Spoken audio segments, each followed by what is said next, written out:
دشنوانه وای وانه سارینا دشنوانه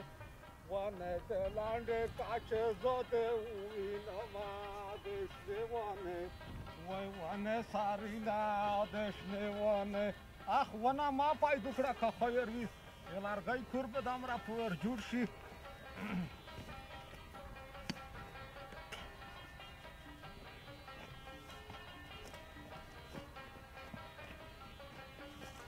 ودرېږه حاجي صاحب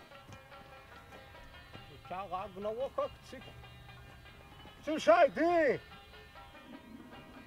صبر وکړه حاجي صاحب صبر وکړه د خدای دوسته شنه ونه ده څنګه یې لنډوې دا بیا څه بال وکړو السلام علیکم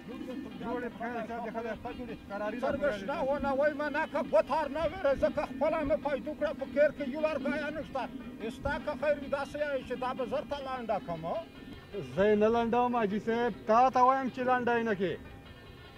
وسړه وخور یې ګډوال خو مې ونه پېژاندې یې څیک چې دا دومره تېز غږېږي زه د دې ونو د ساتنې مسؤلیت په غاړه لرم ټوله ورځ په دې غره کې تېروم دې دپاره یې تېروم چې څوک دا ونې ونه وهي او چې کوم مال را نشي چې دا ونې ته ضرر ورسوي خو مو چې څرګه دغه لال مې مونږ رخل ته د ځون جوړ کړی یعنې ونه ته دلته سو ته خود یې زه ساتم د همدې لپاره مؤظف شوی یم چې دا شنې ونې وساتم دا یای چې شنه ونه ستم وخور یا ګډاول تا د غرینه که خیر وړه په تباه کړل سپیکډو ګینا د زنه جوړ کړل که خیر وي خپل په دینه که ورځي یلته دا یوه ونه چې مو ول دا یای چې زه ونه ستم حاجي صاحب زه د غرونو سره سروکار نه لرم زما دا غر مسؤلیت دی او دا منطقه ساتم په دې کې هیڅ چاته م اجازه نه ورکوم چې ونې ووهي وخور یا ګډه که زیر کیسه وي وای ما ناکازنه ما نمیکه که داسې وي چې دا غرینه نشي سوتلی ته دلته د یوه ونه تروتې کې وای ما نه چې یې سنه لانډه نه حاجي صاحب زه ستا سره جنګ نه کوم ځکه که په جنګ باندې دا ملک جوړېدی اوس به م سره زر تېنه جوړ کړي وو ټول عمر م په دې ملک کې جنګ وکړو زه اوس ستا سره جنګ نه کوم په خوږه درته وایم چې دا ونې زما مسؤلیت دی دا زه ساتم دا اجازه چاته نه ورکوم چې دا ووهي وسړه زه د په دغه هغه نه پوهېږم چې زه یا مسؤلیت لرم یا دلته غوب که قسم یا چې شاید که قسم په کیر کې یو لرګی نه لري تل تر روغله چې دا شنه ونه وایم یس به بیا ته موږ نه ما نه کې که بیا صحیح زړه نه مسؤلیت لري حاجي صاحب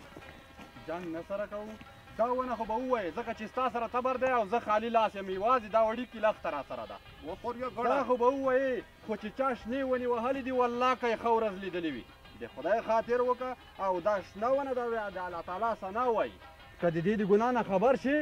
نو والله که ګوتې هم وروړې چا چې وهلې دي والله که یې وایي دوی کېږي نو د خدای خاطر وکړه دا شنه ونه د ما یې وهه یاره خور یا ګړه وایم چې خدای دې ښه نابوده که رښتیا تو چې دا کیسه مهم املیونه نارودلې وه چې هر شین ګوټی که خیر وي خدای ثنا ویایي مخ په رخه مزغه سره باند وي خو رښتیا تو چې په غټولي په ویږدولي نه ده تی کسه یې داسې دی لکه لال مې مانګیر خو ډېر ویښیور دی خور یا ګړه بلکل مې ومنله تو چې خواښه وي نه بیا وایم دا مړه د خالتې سره ګړدي کینې څه ووایي بس حاجي صاحب پروردګار دې ژوندی لره دا زمونږ او ستاسې ملک دی د دې به د غرونو نه هم ساتنه کوو د دې به د ځنګلونو نه هم ساتنه کوو د دې به د دې شنو ونو نه هم ساتنه کوو ته نه یې خبر چې دا شنې ونې چې دي کوم دا اکسیجن برابروي یوه ونه متوسطه ونه څو کسانو ته اکسیجن برابروي د چاپیریال په ساتنه کې مهم رول لري د خدای دوسته هوا صفا کوي اکسیجن برابروي منطقه پې ښایسته ښکاري میوه ورکوي چې میوهداره ونه وي او بیا چې دغسې بې میوې ونه وي دا د وخت په تېرېدو سره خپله دې ته ضرورت پیدا کوي چې شاخهبوري وشي هغه شاخهبوري چې وشي بیا به د هغې نه دا استفاده کوو چې سوځو به یې څومره ښه کیسه ده وکړه راځه حاجي صاحب ډېره زیاته مننه یې که داسې په نرمه یو بل ته غوږ ونیسو او د یو او بل مثبته خبره ومنو هېڅ ستونزه او مشکل به بیا نه پېښېږي راځه ما لږ لرګي ځان ته اخیستي دي هغه به نیم به یې کم نیم به تا ته درکړم ستا به هم ګزاره وشي او نیم به ځان ته پرېږدم صحیح ده بس خور یې ګړه خو دغه نه دا رقم ته خلک نیګ لري نه چې لټکیم دا مزغه خلوص کو او د وړه خلکو دا سره لګیا دي چې وایه ما وایه زه کوم وطن سره ته بابا خدای دې هدایت راته وکړي